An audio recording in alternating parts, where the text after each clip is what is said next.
सदा वत्सले मातृभूमि। जय हिंद दोस्तों, दिन भर क्या रहा स्पेस डिफेंस और इंटरनेशनल गलियारे से इस वीडियो में एक करके जान लेते हैं। पहली अपडेट रशिया को लेकर आ रही है। रशिया भारत के कॉम्बैट ट्रेनर एयरक्राफ्ट के लिए इंजनों की सप्लाई करेगा। रशिया के यूनाइटेड इंजन कॉर्पोरेशन ने भारतीय HJ-36 लड़ाकू ट्रेनर विमान के परमाणु परीक्षण के अंतिम चरण के लिए HAL को 2 AL-55L टर्बोजेट इंजन दी हैं। यूनाइटेड इंजन कॉर्पोरेशन ने उन दो इंजनों की क्षमता को बढ़ाने के लिए काम किया है जिन्होंने बेंच परीक्षण के दौरान 5000 घंटे से अधिक संचालन किया था। आपको बता दें कि AL-55L एक डबल सर्किट टर्बोजेट इंजन है जिसे HJ-36 जेट ट्रेनर विमानों के लिए भारत के HAL कॉर्पोरेशन के ऑर्डर पर विकसित किया गया है। इंजन में एक मॉड्यूलर डिजाइन है जो कि इसके हाई परफॉर्मेंस और संचालन की लागत सुनिश्चित करता है। साथ ही ये भी कहा जा रहा है कि इंजन की उन्नत डिजिटल नियंत्रण प्रणाली सुरक्षित संचालन और आसान रखरखाव भी सुनिश्चित करता है।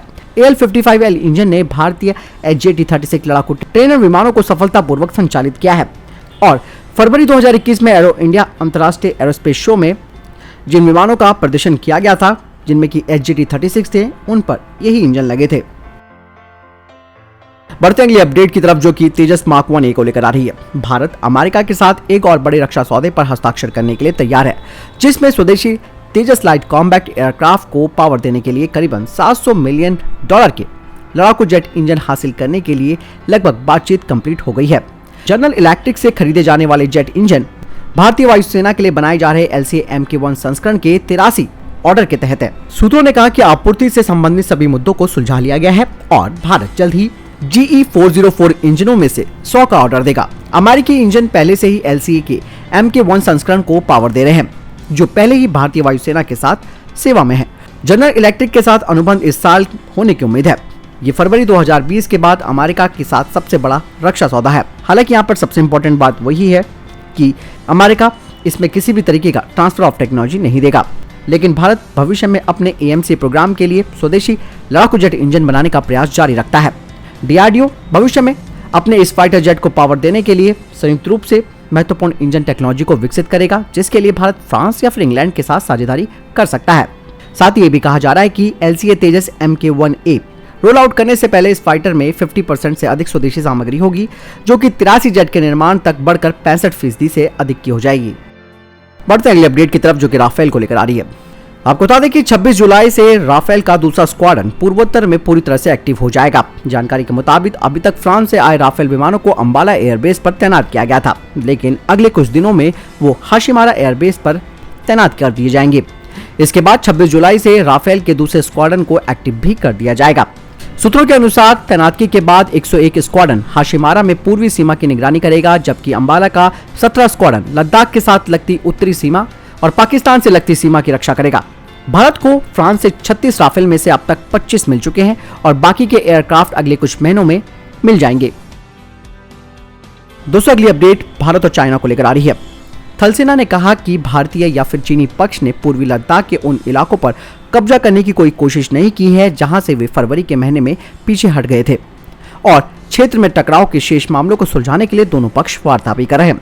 थल सेना ने कहा कि वो लगातार LAC पर नजर गड़ाए हुए है। हाल ही में कुछ मीडिया रिपोर्ट्स में भी ये खबरें आई थी कि चीनी सेना ने पूर्वी लद्दाख में कई स्थानों पर LAC को फिर से पार कर लिया है और दोनों पक्षों के बीच झड़प के कुछ मामले सामने आए हैं। सेना ने इस खबर को खारिज करते हुए बयान जारी किया। थल सेना ने कहा कि इस साल फरवरी में सैन्य बलों के पीछे हटने संबंधी समझौते के बाद किसी भी पक्ष ने कोई भी कब्जे वाली कोशिश नहीं की है। साथ ही थल सेना ने बताया कि चीन के साथ हुए समझौते के विफल होने की बात जो कही जा रही है मीडिया की तरफ से, वो झूठी और बेबुनियाद है। उन्होंने कहा कि दोनों पक्ष बाकी के मामलों को सुलझाने के लिए वार्ता कर रहे हैं और संबंधित क्षेत्रों में नियमित गश्त जारी है। बढ़ते अगले अपडेट की तरफ जो कि BSF की तरफ से आ रही है। BSF की IG सोनाली मिश्रा पंजाब में भारत पाकिस्तान सीमा पर पंजाब फ्रंटियर फॉर्मेशन की कमान संभालने वाली पहली महिला कमांडर होंगी। आपको बता दें कि यह इलाका नारकोटिक्स और हथियारों की तस्करी के लिए कुख्यात है। सूत्रों ने बताया कि भारतीय पुलिस सेवा यानी कि IPS की 1993 बैच की मध्य प्रदेश कैडर की अधिकारी मिश्रा जालंधर में BSF के पंजाब फ्रंटियर के मुख्यालय की नई महानिरीक्षक यानी कि IG होंगी। फिलहाल वे BSF की खुफिया इकाई का नेतृत्व कर रही हैं, जिसे कि G शाखा के तौर पर जाना जाता है। यही नहीं, इससे पहले IG के रूप में वो कश्मीर घाटी में BSF की यूनिट का भी नेतृत्व कर चुकी हैं। दोस्तों यहाँ पे अगली अपडेट पाकिस्तान को लेकर आ रही है। पाकिस्तान में अब चीनी इंजनों पर लगातार हमले हो रहे हैं और इस बात का सबूत है कि पाकिस्तान के हिंसा प्रभावित खैबर पख्तूनख्वा में चीन के इंजीनियरों को ले जा रही बस पर एक भीषण बम हमला हुआ, जिसमें 9 चीनी नागरिक और 3 पाकिस्तानी पुलिसकर्मी मारे गए। और चीन इस बात से अब चिढ़ गया है। अब उसने साफ तौर पर कह दिया है कि पाकिस्तान इस घटना को लेकर कड़े कदम उठाए और इसकी जांच बहुत ही सख्ती से की जाए।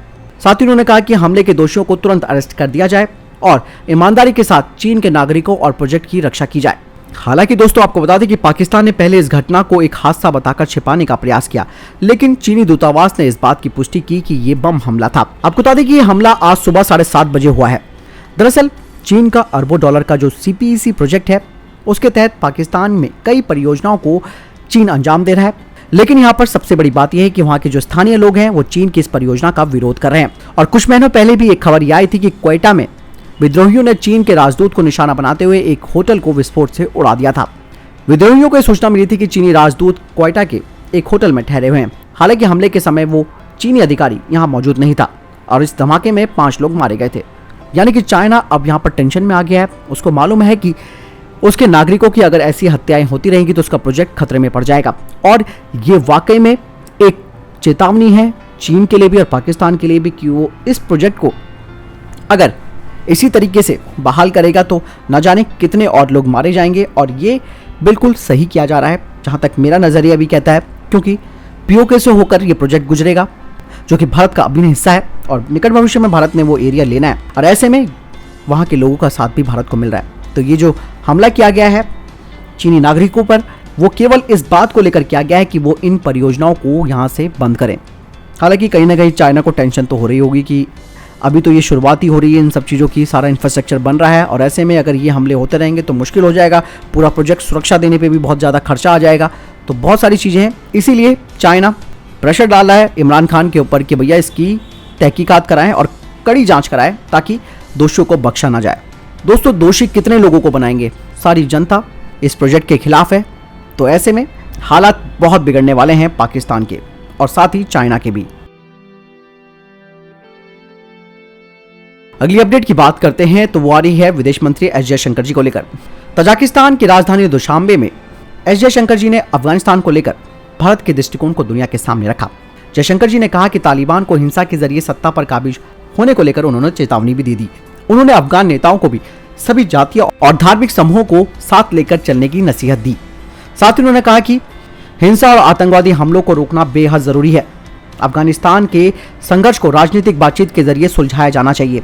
साथ ही उन्होंने इनडायरेक्ट रूप से पाकिस्तान पर भी निशाना साधा और कहा कि अफगानिस्तान में बहुत अलग अलग एजेंडे एक साथ काम कर रहे हैं, इसीलिए सबसे बड़ी चुनौती यह है कि इस तरीके की जो एजेंडे हैं उनको खत्म किया जाए। साथ ही उन्होंने तालिबान के हिंसा पर भी सवाल उठाते हुए कहा कि दुनिया हिंसा और बल द्वारा सत्ता हथियाने के खिलाफ है और इस तरीके की कार्रवाई को लीगल नहीं माना जाता है। हालांकि यहाँ पर भारत के लिए भी एक टेंशन है, क्योंकि जो एक्सपर्ट्स हैं, विशेषज्ञ हैं, वो ये कहते हैं कि अगर अफगान में तालिबान मजबूत हुआ तो भारत के लिए चिंता बन जाएगी। और ऐसे में तालिबानी पारंपरिक रूप से पाकिस्तानी खुफिया एजेंसी ISI के करीबी हैं। ऐसे में अगर तालिबान सत्ता में आता है या मजबूत होता है तो पाकिस्तान के कहने पर वो भारत में भी नुकसान पहुंचा सकता है और भारत के द्वारा जो प्रोजेक्ट है उनको तो नुकसान पहुंचेगा ही, साथ ही कश्मीर में भी हिंसा फैलाने का काम पाकिस्तान कर सकता है इन तालिबानियों के माध्यम से। बढ़ते अगले अपडेट की तरफ, जो कि चाइना की नई चाल को लेकर आ रही है। चाइना स्पेस से भी अब अटैक कर सकता है। जी हाँ दोस्तों, जब से उसने अपने स्पेस स्टेशन को चालू कर दिया है तब से चीन की मंशा और आगे की बढ़ गई है, जो कि दुनिया के लिए खतरा बन सकती है। अमेरिकी रक्षा मंत्रालय ने चेतावनी दी है कि चीन तेजी से अंतरिक्ष से हमले करने वाले हथियारों को विकसित कर रहा है।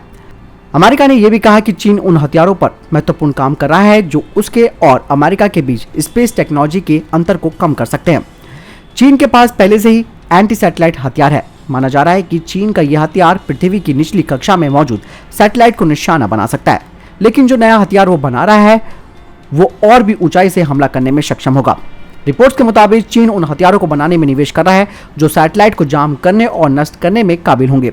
ऐसे हथियार अमेरिकी राष्ट्रीय सुरक्षा के लिए भी तत्काल खतरा हो सकते हैं, जो कि इस बात की ओर इशारा कर रहे हैं कि अमेरिका के द्वारा स्पेस फोर्स के गठन के बाद चीन अंतरिक्ष को लेकर हथियार तैयार कर रहा है। यानी कि कुल मिलाकर अमेरिका की बराबरी करने में चीन जुट गया है और चीन अमेरिका की अंतरिक्ष क्षमता की बारीकी से निगरानी कर रहा है ताकि वो अमेरिका के बराबर खड़ा हो सके और उससे आगे निकल जाए। तो दोस्तों ये थे अभी तक के टॉप डिफेंस और स्पेस अपडेट। वीडियो के संबंध में कोई प्रश्न जवाब या आपको कोई सवाल है कमेंट सेक्शन में लिखकर जरूर पूछ सकते हैं।